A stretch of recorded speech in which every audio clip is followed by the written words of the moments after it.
आपण जर्मन मध्ये 0 ते 10 अंक शिकलो, अल्फाबेट्स पाहिले बरोबर, कलर्स नेम पाहिले. आज आपण ॲनिमल्स नेम बघणार आहोत. सर्व ॲनिमल्सचे नावं मी या ठिकाणी घेतलेले नाहीये. आपण रोज थोडं थोडं शिकूया म्हणजे आपल्या लक्षात राहील. ॲनिमल जर एक वचनामध्ये असेल तर जर्मन मध्ये त्याला दास टियर म्हणतात. दास टियर मी तुम्हाला त्या दिवशी बोलले बघा, जसं आपल्याकडे ए अँड द हे आर्टिकल असतात इंग्लिश मध्ये, तसं जर्मनीमध्ये दास दी आणि देर हे आर्टिकल्स असतात. मग एक वचनाला दास हे आर्टिकल या ठिकाणी लागले. दास टियर, दास टियर म्हणजे एक प्राणी, द ॲनिमल. आणि त्याचं अनेक वचन काय होतं? दी टियर, दी टियर. मी इथे काय म्हटलं? दास टियर. र ला जागेवर स्टॉप केला आणि इथे काय केलं? र ला ताणलंय. दी टियर, दास टियर, दी टियर. दास टियर म्हणजे एक प्राणी, द ॲनिमल, आणि दी टियर म्हणजे अनेक प्राणी. अनेक वचनामध्ये टियरचं टियर र होतं.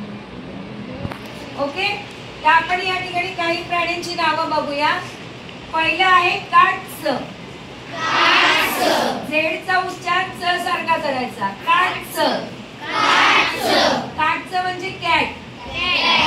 मांजरीला जर्मनीमध्ये काटचं म्हणतात. काय म्हणतात? काटचं. पुढे आहे डॉग, कुत्रा. कुत्र्याला जर्मन लँग्वेज मध्ये हुंड म्हणतात. हुंड. हुंड. हुंड म्हणजे तिसरं गाऊ. गाऊ म्हणजे काय? गाईला काय म्हणतात?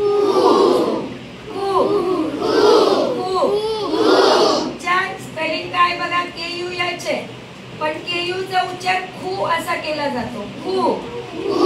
खू म्हणजे काय? गाऊ.